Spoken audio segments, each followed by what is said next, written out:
La palabra Durango significa más allá del agua.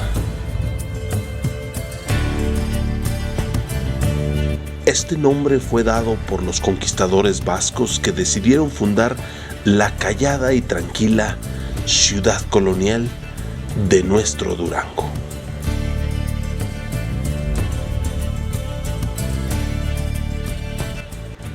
Para el vasco, un Durango es un lugar placentero para vivir, un paraje para descansar, un bello lugar para disfrutar. De manera que la palabra Durango hoy en día se utiliza en España como un adjetivo. Así se le puede decir a una linda mujer que fulanita de tal es un duranguito, o esa familia es un duranguito, o busquemos un duranguito para descansar. Al parecer, ese fue el verdadero sentir de Francisco de Ibarra al elegir este lugar para llamarlo Durango, su propio paraíso personal, que con el tiempo lo hicimos nuestro.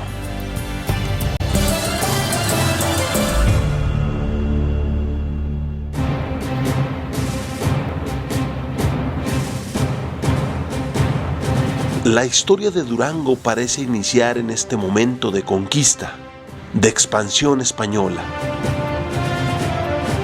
Pero Durango es más viejo, tan viejo como el viejo continente. Antes ya existía un Durango español.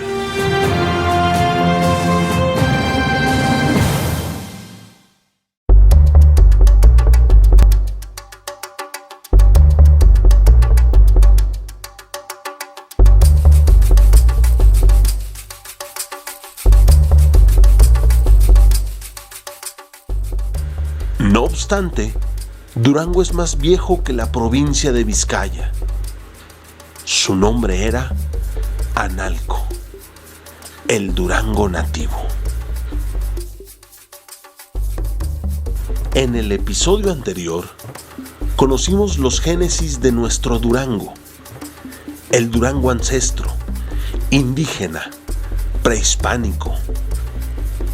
Las culturas de las montañas y los llanos, acaxes, jijimes, además de chichimecos y chalchihuitas entre otros, pero muy en especial los tepehuanos.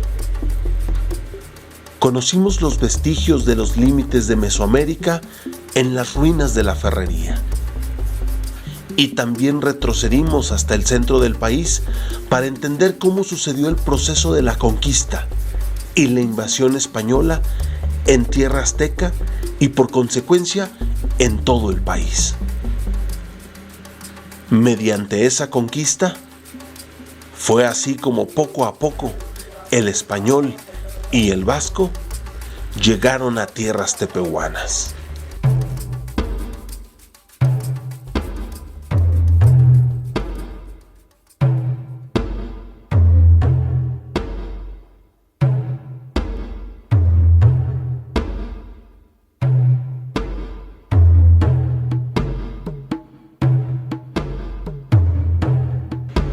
La región de Vizcaya en España es una región montañosa, agreste, difícil de poblar.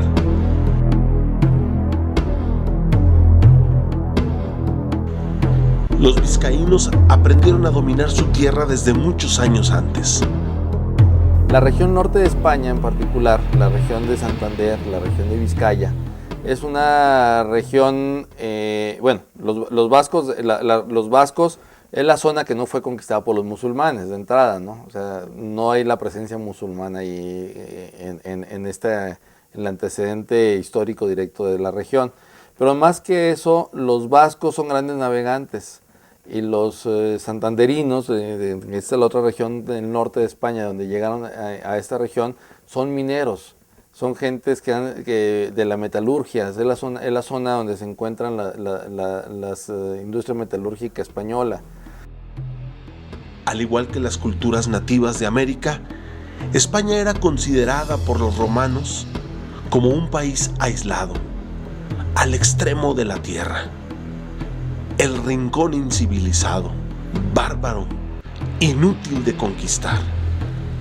Los vascos eran aún más aislados, con idioma diferente al castellano, pero al fin y al cabo parte de la península ibérica.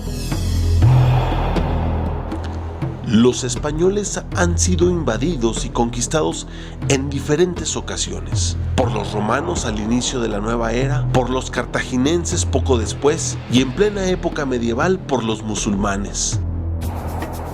Todas y cada una de estas invasiones fueron acompañadas por grandes crueldades, injusticias, que con el tiempo ha sufrido una mezcla racial y geográfica inevitable.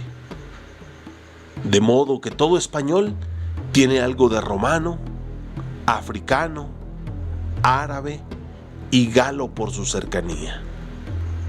Con el tiempo, mientras que el cristianismo se propagaba por toda Europa, adopta la religión católica y se une a la ideología militar de las cruzadas que predominaba en todo el viejo continente. De esa forma se libera de la opresión árabe y se une a la conquista de Tierra Santa. Conquista que resulta un verdadero fracaso, no solo para España, sino para toda Europa. En esa época España vive una de sus crisis más agudas, no solo económicas, sino de desmoralización. Pero en ese preciso momento se descubre el nuevo mundo. Bueno, la llegada al Nuevo Mundo es muy conocida. Se estaba buscando la ruta a las Indias. Y esta ruta a las Indias era la ruta de las especies. Estaban buscando unas nuevas rutas comerciales. Porque, como es sabido, los caminos de Medio Oriente que permitían la comunicación hacia la India, hacia la región del Oriente, del Lejano Oriente, pues estaban interrumpidos. Entonces se buscaron alternativas y empezó una lucha entre las potencias marítimas de entonces, de España y Portugal, por encontrar una ruta más propia y más corta hacia las Indias, hacia la ruta de las especies. Y en esa travesía Cristóbal Colón pues se encuentra América, no se topa con el territorio americano, aunque él no se da cuenta que es un nuevo continente, pero bueno, descubre la tierra en esa región, y a partir de ahí se inicia el proceso de establecer la ruta comercial para buscar las especies, ¿no?, que se buscaban. Y con esto resurgen todos aquellos aventureros con hambre de comerse a manotazos el futuro incierto. Fueron estos los que desembarcaron en las costas de Cuba y Tabasco, y muy pronto se diseminaron por todo el nuevo continente.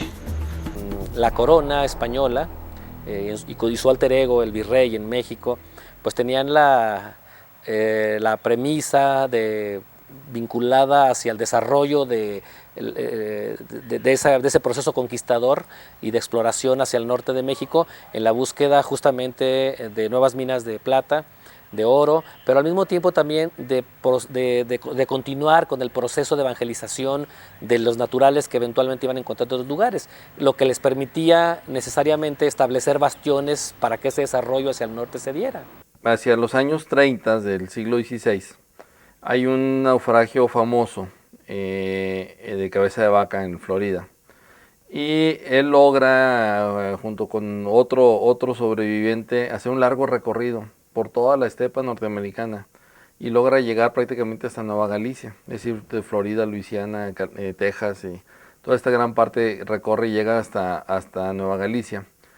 Y empieza a platicar una serie de relatos fantásticos de las ciudades de oro que existían en el norte.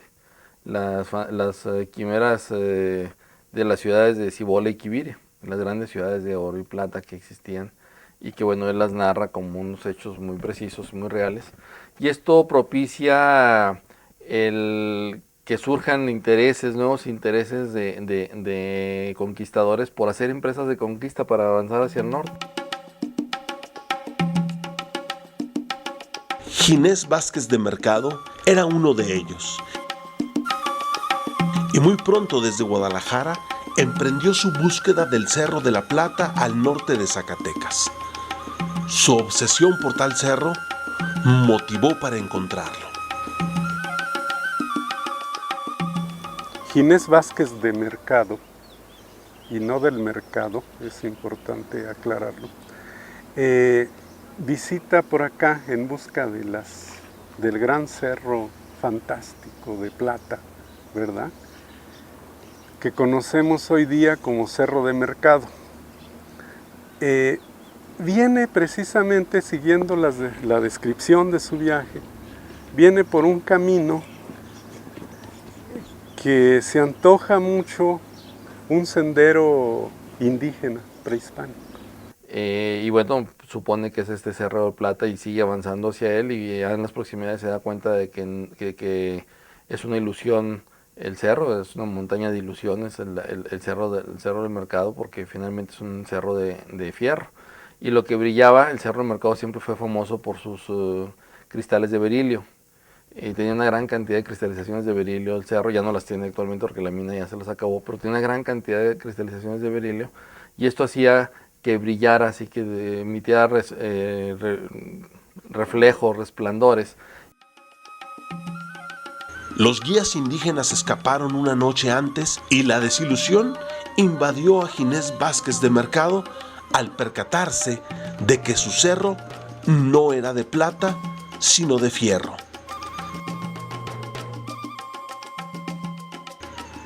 El infortunio lo persiguió, pues a su regreso fue atacado y herido de muerte por nativos de Chalchihuites y murió a su regreso a Guadalajara. De plata. Los relatos de los indígenas hablaban de un cerro que brillaba y de un cerro de plata, y bueno, pues ellos vienen en la búsqueda de ese cerro de plata.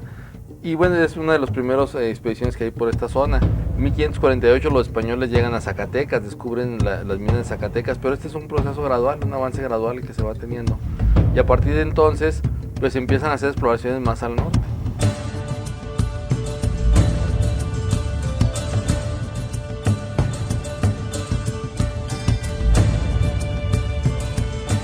Entonces, resumiendo, la conquista, el poblamiento de Durango y su provincia se da naturalmente derivado de este proceso de expansión de la corona hacia las tierras norteñas.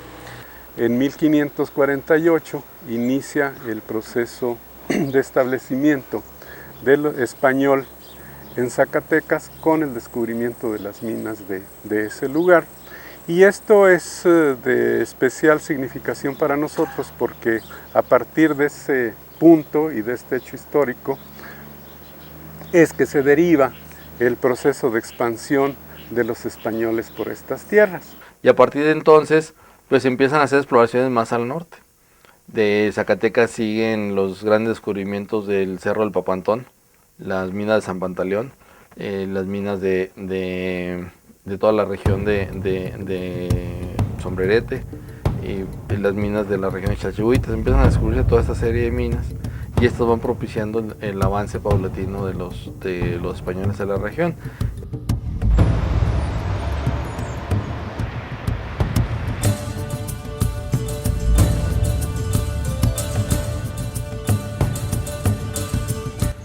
Diego de Ibarra, originario de Vizcaya, España, y uno de los descubridores de las minas de Zacatecas, fue quien envía a su sobrino Francisco de Ibarra a descubrir las tierras al norte.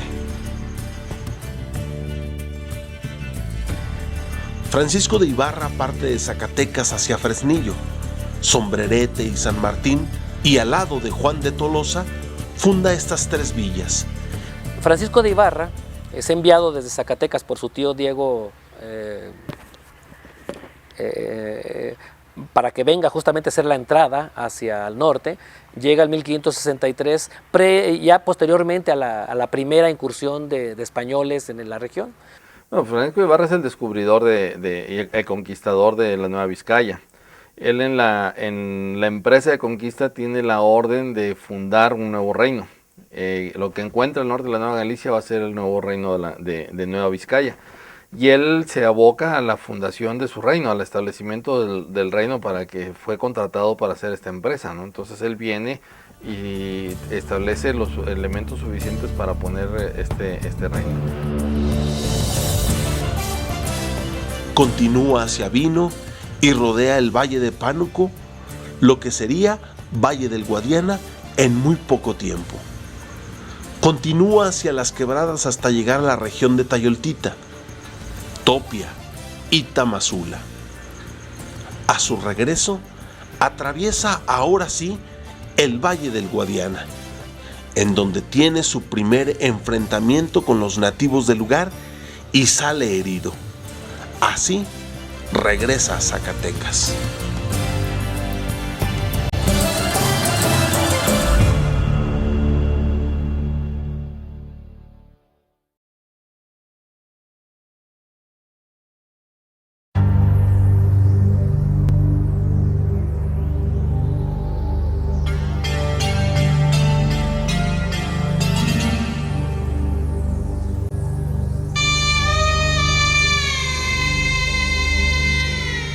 Desde la conquista de la Ciudad de México, la corona se percató de lo difícil que era mantener el control de estas tierras tan lejanas, de modo que nombró a un representante del rey, al cual se le llamó virrey, y gobernaba desde aquí todas las tierras descubiertas y por descubrir.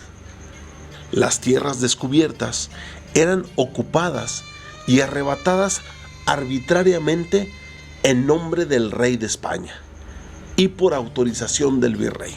Bajo una lectura y una bandera, el indio pasaba a ser propiedad de la corona con todo y familia, tierras, posesiones y conciencia. Se clavaba la picota en el centro de la ciudad, donde iba a estar la ciudad. La picota era una estaca grande que tenía dos estandartes, probablemente, pues era el de la corona y el otro era el del papado. Entonces se tomaba posesión en nombre de Dios y del rey de estos territorios que estaban siendo apenas ocupados. Y esa toma del espacio suponía luego la traza. Obviamente estaba en varios días, varias semanas, varios meses. La traza de los solares que hipotéticamente en ese momento iban a estar dados para los diferentes espacios públicos y para las habitaciones de los vecinos de la localidad.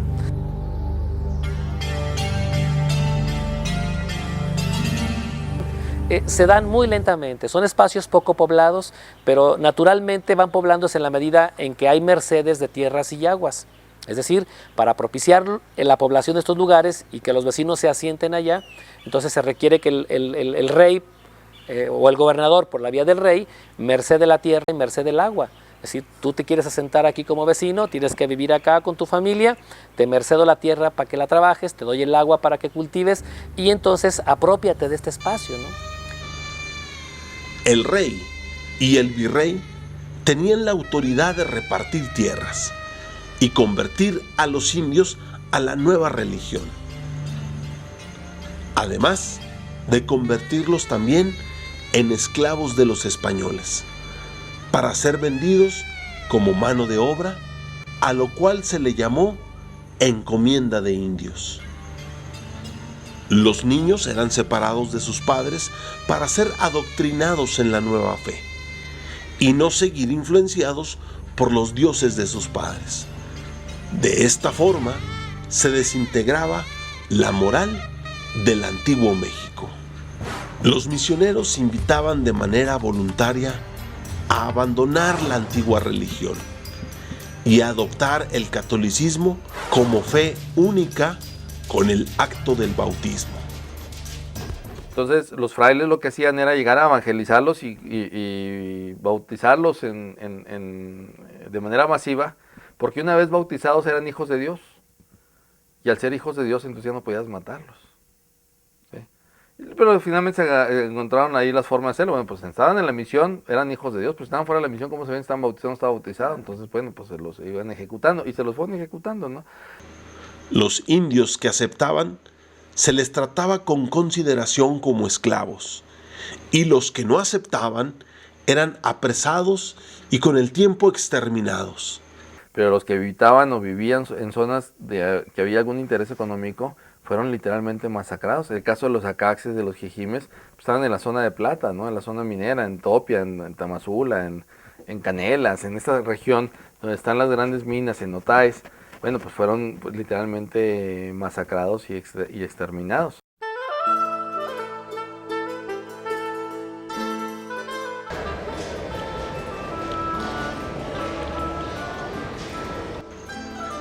Una vez que socialmente era controlada una región, se trazaba la nueva ciudad y con ella se fundaban propiedades, haciendas, solares, entre otras edificaciones.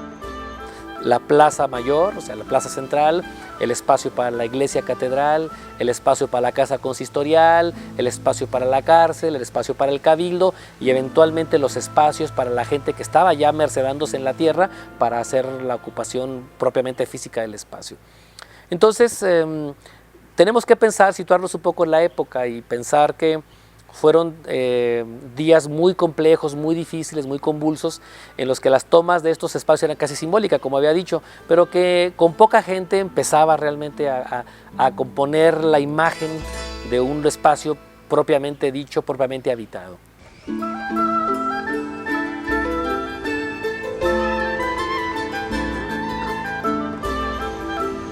Nombre de Dios y Durango son las primeras villas que se fundan como parte de la Nueva Vizcaya. Entonces, estando él en el Valle de San Juan, manda a uno de sus capitanes, Alonso de Pacheco, para que venga al Valle de Guadiana, donde Ibarra había estado en 1554, y donde había un enorme manantial de agua caliente que permitiría el establecimiento de esta villa y que tuviera la cantidad de agua necesaria para subsistir. Entonces, con esta idea, Alonso de Pacheco viene a Valle de Guadiana, traza el asentamiento, ¿sí? Delimita los primeros solares y establece él mismo una casa. Él es el primer vecino de Durango, él establece su casa. Aquí es el que durante mucho tiempo fue el único vecino. Para la fecha que ya sabemos que es la fundación de Durango y él está preparando la entrada hacia Topia, pues manda a su lugarteniente Alonso de Pacheco para que funde la capital administrativa de Durango, que fue básicamente el asentamiento primero de Guadiana.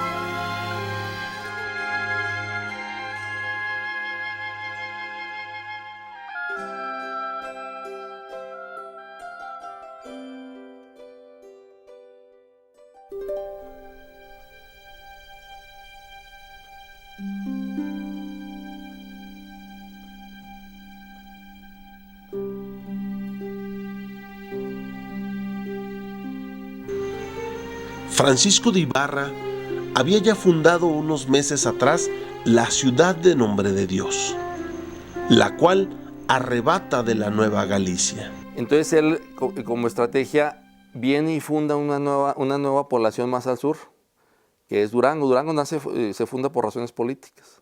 O sea, él funda Durango pegado a un lado de la misión de San Juan Bautista de Analco. Y él argumenta que la misión de Analco, sí, efectivamente se había fundado desde 1558, pero estaba abandonada en el momento en que él funda Guadiana, que después es Durango, al otro lado del río de Analco. Funda la ciudad de Durango, y no solo la funda, sino decide que sea la capital.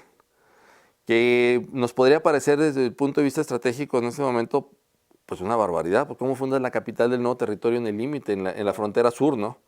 Lo que pasa es que al fundar la capital, Entonces él podía reclamar el derecho de 55 leguas alrededor, no se podía ver ninguna otra población de otro reino. Tenía vamos a decir, un límite de 55 leguas. 55 leguas significaba que el nombre de Dios formaba parte de la Nueva Vizcaya. Sucediendo así lo mismo con Chiametla y Culiacán. Las diferencias con la Nueva Galicia ocuparon tanto a Francisco de Ibarra que abandona constantemente la ciudad de Durango para radicar en Chiametla y defender estas tierras de la Nueva Galicia. Él decidió vivir en la costa. Él cuando llega, Francisco de Ibarra nunca vivió en Durango, en la ciudad de Durango. Ibarra se va y nunca prácticamente regresa. Entonces Francisco de Ibarra lo que busca es una salida al mar para fundar una población al sur de San Miguel de Culiacán, para marcar el límite de la Nueva Vizcaya y poder reclamar ese territorio que estaba abandonado. Refunda Culiacán, pero funda Chiametla, funda Cozalá, funda estas poblaciones que se encuentran más al sur que le permiten fijar el límite sur de la Nueva Galicia. Se da un gran conflicto con el virrey por Culiacán, porque Nueva Galicia reclama Culiacán, que lo había fundado con anticipación, pero finalmente dice, bueno, pues sí lo fundaste, pero estaba abandonado. Y al estar abandonado se le reconoce entonces a Nueva Vizcaya como territorio de Nueva Vizcaya. Como la mayoría de los conquistadores, Francisco de Ibarra muere intempestivamente sin disfrutar de sus logros. La muerte de Francisco de Ibarra significa simplemente la muerte del primer gobernador, el fundador de la gobernación y Capitanía General de la Nueva Vizcaya, pero significa también, tras la muerte de Francisco de Ibarra, la posibilidad del desarrollo y de la continuación de la empresa de conquista. Los nuevos conquistadores se sitúan para vivir en los valles del centro. Sería prácticamente un hombre español, generalmente, acompañado de su mujer, 2 o 3 hijos y 3 o 4 esclavos o sirvientes. Pues entonces hablamos de una cincuentena, no sé, medio centenar de personas. Esto entonces nos habla de cómo ese poblamiento paulatino, lento, pero sistemático al mismo tiempo, da origen a que ese espacio tan abierto, tan simbólico en inicio empieza a tomar forma, con la construcción de espacios habitacionales, las casas de públicas y obviamente los espacios reservados para las iglesias empiezan también a tomar forma.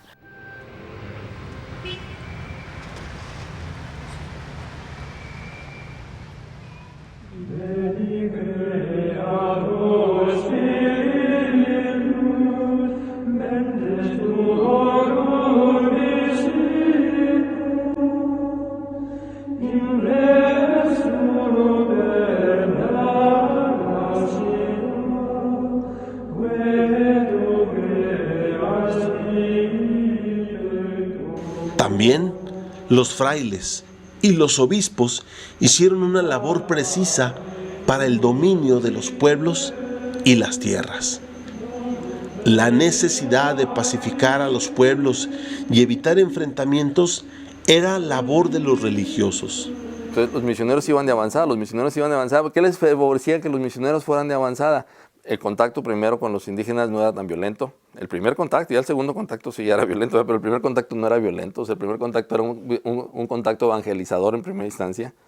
Les permitía tener información, poder saber, diciéndolo coloquialmente, a qué le tiraban al entrar a una valla, al entrar a una región, pero ya sabían qué grupos había, cuántos grupos habían, quiénes estaban, quién era el que los mandaba, ¿sí? Cómo era su organización de ese grupo. Y paulatinamente incluso empezaron a aprender el idioma a través de los propios misioneros, en los idiomas nativos. Y entonces se convirtieron en una especie de punta, de cabeza de playa, vamos a decirlo así, de la guerra de conquista. El obispo intentaba persuadir de manera pacífica a que los pueblos abandonaran a sus dioses e ideologías para adoptar el cristianismo y por ende el sometimiento al rey. A cambio, se les ofrecía no destruir sus lugares y recibir buen trato, negociación que con el tiempo no se respetaba. Esto afectaba a la obra religiosa, que en muy pocas ocasiones sí era honesta y con el verdadero interés de beneficiar al indio. Sí influyó el cisma religioso de Europa, el rompimiento luterano que se dio en ese momento, la lucha que se dio en ese momento, el replanteamiento de la propia iglesia, de la necesidad de regresar a otros métodos primitivos. Por eso el éxito de los franciscanos, por eso el éxito de los jesuitas, por eso el éxito de las órdenes mendicantes fundamentalmente, de las órdenes orantes. Entonces ellos vienen, se establecen, ¿sí? Y como los conquistadores tienen la obligación de llevarlos, pues encuentran un patrocinador para sus expediciones, ¿no? Para los españoles en un principio se negaban a llevar al mayor número posible de frailes, llevaban 1 o 2, pero después cuando se dan cuenta de la utilidad que les puede significar, llevaban más, ¿no? Los que fueran necesarios para poder avanzar y conocer.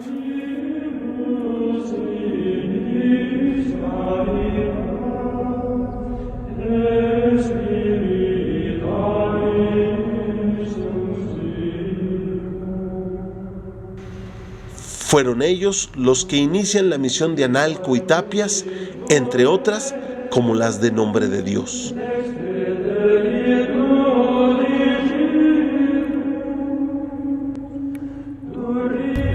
Fray Jerónimo de Mendoza encabeza toda aquella evangelización acompañado de estos frailes, Fray Diego de la Cadena, Fray Cintos, el donado Lucas le llaman, y otros personajes, pero no son muchos. Más bien se convierte en centro político y religioso. Con el tiempo, las órdenes agustinas, dominicas y jesuitas refuerzan más la evangelización de indios, que se limita a bautizar masivamente sin un adoctrinamiento conciso a los nuevos cristianos de México. De forma que al indio se le implementan solo el culto y el dogma, pero carece de la conciencia, el sentimiento y la práctica cristiana, lo cual provoca una mezcla entre ritos católicos y prehispánicos entre los pueblos indígenas, que prevalecen hasta nuestros días y son tolerados por las dos ideologías.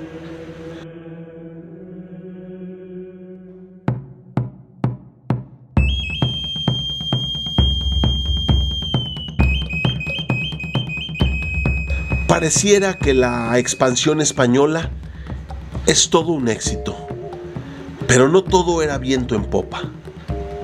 En más de una ocasión, ya habían pasado casi 100 años de la derrota azteca y todavía existían grupos indígenas que causaban grandes estragos a las villas españolas, algunas de ellas a punto de desaparecer por el ataque indio. Los primeros años de la Nueva Vizcaya fueron de muchas dificultades. Los grupos indios que habitaban estos lugares, a diferencia de los del sur, no se dejaron dominar por los españoles tan fácilmente, menos a medida que fueron conociendo el caballo. Entonces hubo una guerra permanente, una serie de guerras permanentes, conocidas en la historia como las guerras indias. Todavía para el año de 1601, los acaxes se apoderaron de Topia y matan a un número significativo de españoles. Y muy pronto los acaxes se apoderan de otras poblaciones. Todas las acciones militares de los españoles de la Nueva Vizcaya eran inútiles. El dominio de los españoles fue bastante precario en muchos lugares. Se dio mucha resistencia a trabajar a los españoles. Hubo una serie de revueltas, de levantamientos de los grupos que se iban conquistando. No es sino Francisco de Urdiñola, el gobernador número 19, quien vuelve a intentar mediar con los acaxes a través de algunas mujeres y niños indígenas que toman como rehén. Y solo así prevalece la paz. No obstante, 7 años después, Francisco de Urdiñola ataca inesperadamente y sin ninguna razón y elimina a Acaxes y Jijimes de la región por completo. A la mayoría de los grupos indígenas se les exterminó, y el exterminio empezó desde la época de Ibarra. No terminó Ibarra con el exterminio, no podemos señalar que él exterminó a los grupos indígenas, pero el exterminio empezó desde el primer contacto de los españoles. En el año de 1616, casi 100 años después de la conquista, 8 jesuitas, un dominico y un franciscano mueren a manos de insurrectos tepehuanos. Se trataba de una verdadera alianza entre los grupos étnicos que poblaban el norte y el centro de la región. Formaron una gran confederación para expulsar a los españoles de sus tierras y se fueron a refugiar aquí en la región volcánica que le llamamos el Malpaís o Malpais. Y les costó mucho trabajo a los españoles expulsarlos. Zacatecas y San Luis Potosí apoya a la Nueva Vizcaya tras el temor de que los tepehuanos planeaban atacar la capital de Durango. Solo así, para 1618, la mayoría de los líderes tepehuanos habrían de ser eliminados. Los tepehuanos aceptan vivir en las regiones del Mezquital y para 1621, 100 años después de la conquista de México, se consolida verdaderamente la Nueva Vizcaya e inicia propiamente la época colonial.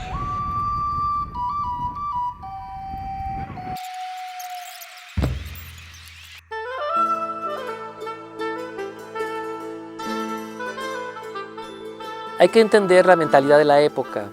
Los hombres de esa época, no todos, pero la mayoría de origen español que se asentan en la región, lo que quieren es acomodarse en el terreno de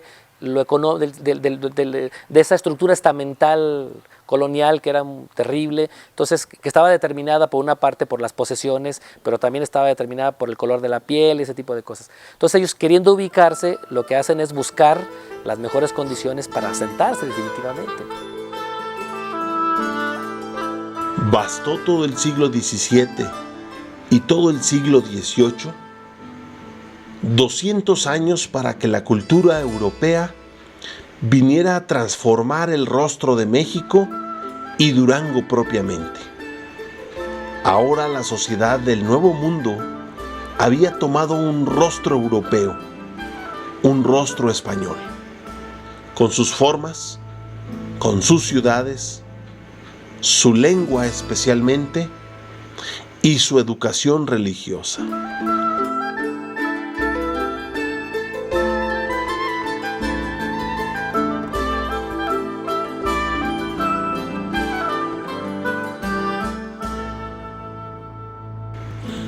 Sin embargo, a diferencia del centro del país, en todo Aridoamérica, el sometimiento de los indígenas fue casi imposible, de modo que la mano de obra resultaba casi nula. La Nueva Vizcaya decide trasladar indígenas del sur y del centro del país, tlaxcaltecos, tarascos, mexicas, otomís. También importan esclavos negros de descendencia africana procedentes del Caribe. Estamos hablando de que hay varios componentes en este contexto de la población. Tenemos el componente afroamericano, así llamado, que es el componente negro, que viene de África. Estamos hablando del componente indígena, que era la mayor cantidad de gente que estaba localmente asentada. Y a partir de esos tres grupos, el español o el europeo propiamente dicho, y estos dos que cité, se da una mezcla de sangre importante en la región.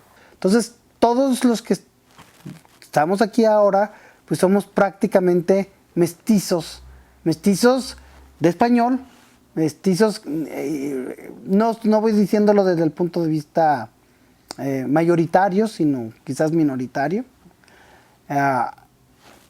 africano, mulatos o negros, africanos, o población de origen africano, y población india del centro de México y población india autóctona de Durango, como los tepehuanes. Entonces, todos estos grupos interactúan y hacen a los duranguenses. Obedeciendo a diferentes patrones o dinámicas, generan un proceso de mestizaje muy interesante que toma su verdadera fuerza y su verdadero color a partir de la segunda mitad del siglo XVII en la provincia, y que tiene que ver con que esta mezcla de sangres obedece, como decía, a factores que son más locales y que se dan de manera un poco diferente a como se vienen dando en el centro.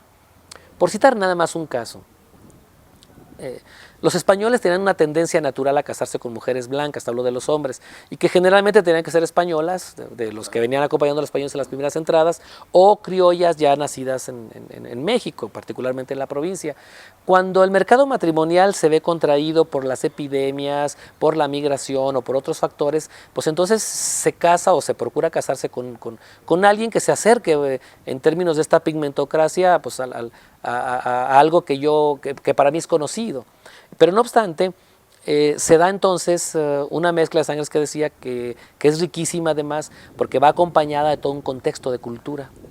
La posibilidad de mezclar la sangre no solamente eso, es mezclar la cultura, es mezclar el estatus social, es mezclar una concepción del mundo, es mezclar muchas cosas.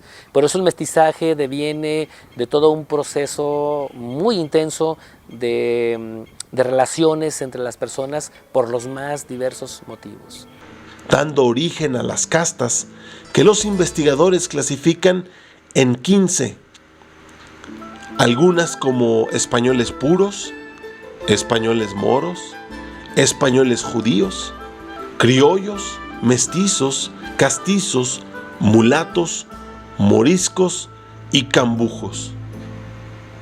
Otros eran tan ridículos como salto atrás, tente en el aire, no te entiendo, denominaciones discriminatorias y arbitrarias que conformaban el desorden y la falta de justicia en esta nueva sociedad.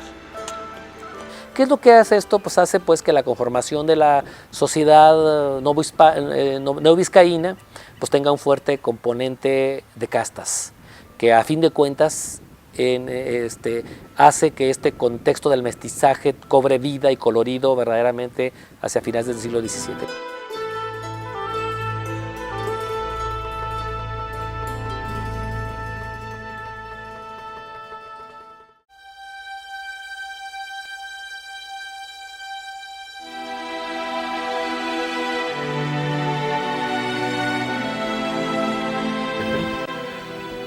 Durante todo el siglo XVII la ciudad fue una ciudad muy pequeña, se agudizó todavía su crecimiento cuando el gobernador, con el descubrimiento de Parral y luego después con el descubrimiento de Santa Eulalia y de San Felipe del Real, que ahora es Chihuahua, trasladan el gobierno del estado de la provincia a Parral y luego después a Chihuahua.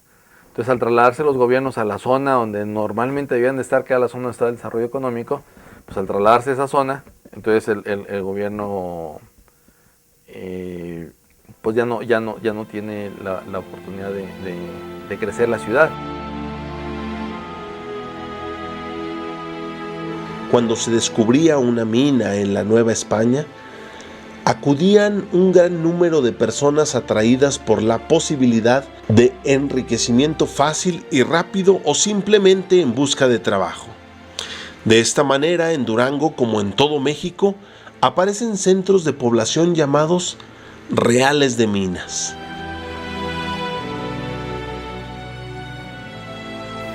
Y van a ser tres fundamentalmente el tipo de poblaciones que se establecen en su origen. Una, las productivas asociadas a la minería, que serían las haciendas, y es el caso inmediato que nosotros tenemos para el abasto de los centros mineros y de las poblaciones recién surgidas y en desarrollo, por supuesto. Con ello, pues las poblaciones y otros sitios importantes que van a ser los reales de minas con el surgimiento de la minería, los presidios para el control de la población o de las poblaciones indígenas rebeldes y después las misiones. Estos reales de minas, por su propia naturaleza de lejanía y aislamiento, debían tener una intercomunicación entre ellas muy eficientes. Siendo el camino real el eje fundamental, ¿no?, por el cual van a circular pues los agentes de todas estas creadores de estas instituciones. Y por supuesto pues pienso en los españoles militares, en los sacerdotes, en la burocracia, que era indispensable para el manejo de los asuntos públicos y de los asuntos privados. En fin, esta es la importancia del camino real, y se va alargando conforme ocurre el avance español.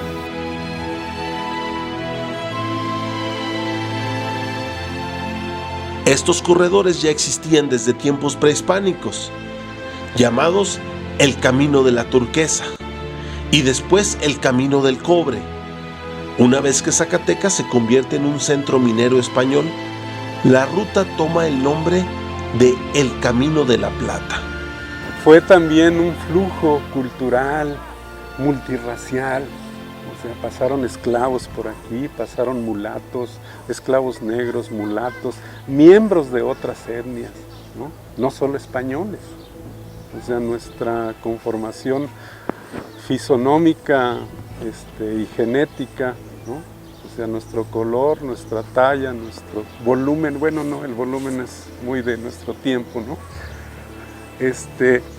Pues se explica por este flujo que ocurrió por el camino real de tierra adentro. Por eso la importancia que le hemos dado a algunos, tanto en México como en Estados Unidos.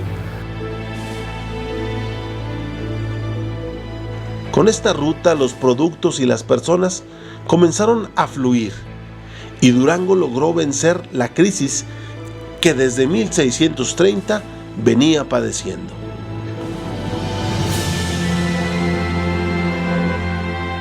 Y prácticamente durante todo el siglo XVII así fue Durango.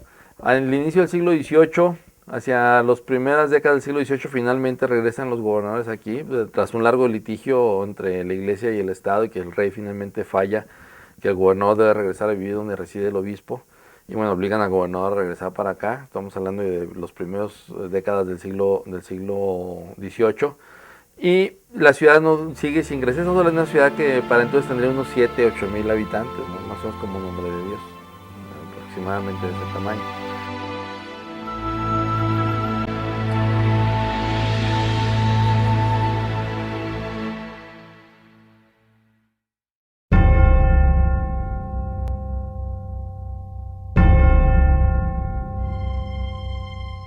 Los nuevos productos agrícolas como la uva, el trigo y los olivos ya eran consumidos de manera normal por toda la región. Además que los indígenas seguían comercializando sus productos nativos, como los nopales, el maíz, el frijol. Unos y otros cultivos eran consumidos por españoles e indígenas. El indígena pronto se hizo hábil jinete y vaquero, lo que provocó un auge en la ganadería. Esto, combinado con la minería, ayudó para que ya en el siglo XVIII la ciudad de Durango y la Nueva Vizcaya se consolidara como una gran metrópoli colonial. No obstante que en el siglo XVI y seguramente toda la primera mitad del XVII, la conquista, o sea, la apertura, la búsqueda de nuevos territorios para asentarse en el norte es una empresa privada. Cambian estas condiciones hacia finales del XVII, cambian en el XVIII y cambian totalmente hacia finales del XVIII con el proceso de reformas borbónicas, que permite, bajo contextos diferentes, apropiarse, redefinir el espacio de una manera completamente diferente. Y bueno, esa sigue siendo la ciudad. Y después, cuando viene la reforma borbónica, en 1767, que se libera el comercio, que se liberan algunas actividades fundamentalmente de carácter de la explotación minera, y se facilitan algunas otras acciones para la libre empresa de los comerciantes, sobre todo con los comerciantes locales, pues la ciudad tiene un auge muy importante a fines del siglo XVIII. Los testimonios más palpables e impresionantes de la época virreinal de México lo muestran sus edificios que hablan de la influencia artística europea de la época. Casos excepcionales son la Casa del Conde de Suchín, que es una de las grandes mansiones de México, no solo de Durango, y la Casa de Zambrano, de Juan José Zambrano, que es otra de las grandes mansiones de México. Pero son casos excepcionales. En lo general, las casas son de una factura relativamente más modesta, sobre todo las del siglo XVII, las del siglo XVIII, de la primera mitad del siglo XVIII, y es hasta la época borbónica, te menciono, a fines del siglo XVIII, cuando realmente empiezan a ver estas casas palaciegas importantes, estas casas grandes, estas casas con estos frontones, pero es un periodo muy pequeño que se da de esta arquitectura. La iglesia se había convertido a través de sus órdenes religiosas en el principal promotor de la edificación de grandes templos y hospitales. Cuando el obispado de Durango se independiza de la Nueva Galicia, inicia en 1620 la construcción de la catedral.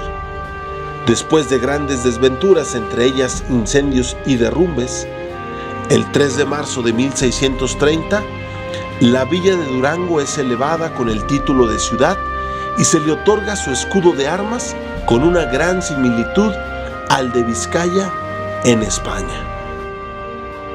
Hoy en día, el Hostal de Francisco de Ibarra, la Catedral y la Universidad Juárez, que desde 1594 es la primera escuela de gramática, así como el Templo de San Juanita de los Lagos y la Iglesia de San Juan Bautista de Analco, al igual que el Templo de San Agustín, son testimonios de la arquitectura que apenas se asomaba a esta ciudad.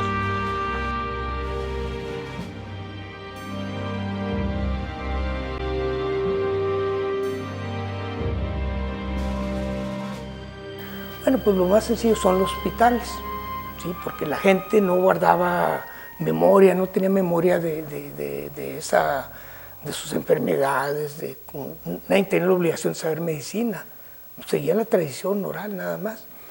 Pero en los hospitales sí había registros, ¿no? Empezaron a escribir los religiosos, los misioneros, empezaron a escribir sobre cuando menos cuántos enfermos recibían, cuántos eran mujeres, cuántos niños, cuántos se morían, cuántos vivían.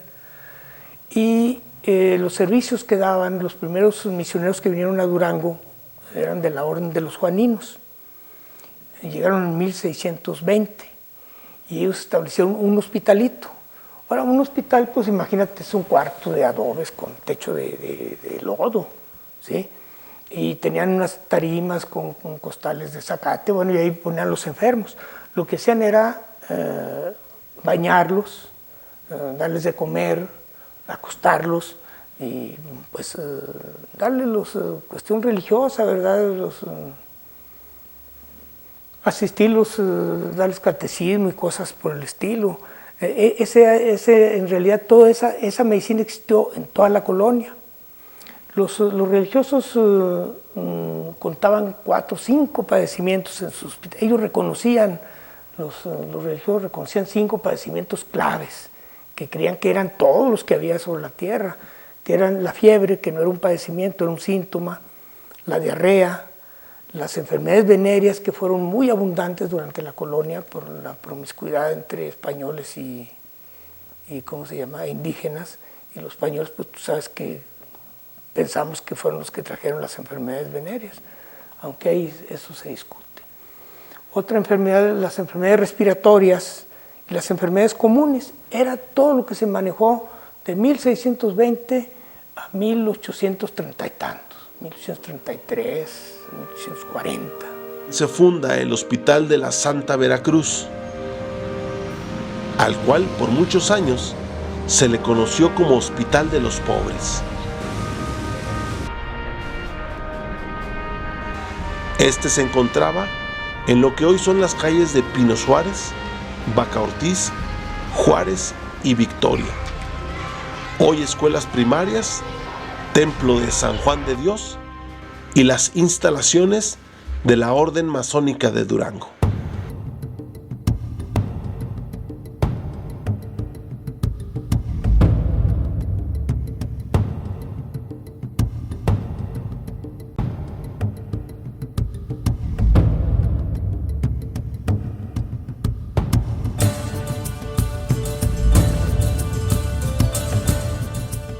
Todo el siglo XVII fue un siglo en el que la Nueva España consolidaba su época colonial.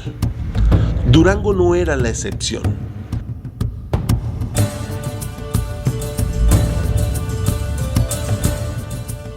El Camino Real había contribuido notablemente al comercio de la región.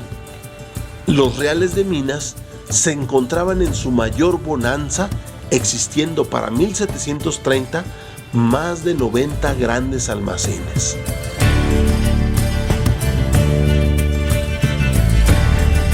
Sin embargo, todo este progreso, bonanza y desarrollo era solo la mitad de la historia. Todo esto era gracias a la opresión y la esclavitud que aún se ejercían en las castas menores. La discriminación y las injusticias eran cada día peor en la mayoría de la población. Solo una minoría pudiente era beneficiada con este auge colonial. La hermosura del pasado colonial que vemos en nuestros edificios de hoy en día son un reflejo de la sangre derramada de muertes injustas, de indios oprimidos y de gran desolación moral y espiritual del verdadero pueblo mexicano.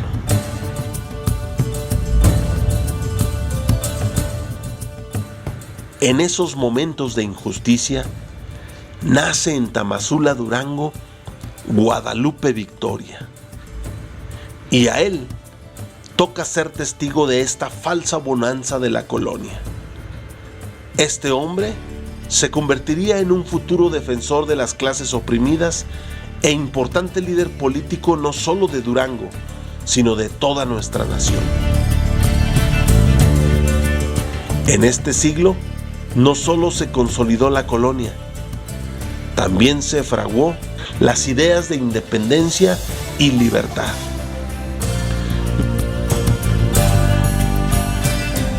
Los abusos y las injusticias comenzaban a incubar el germen de la rebelión. Los días de la colonia estaban contados.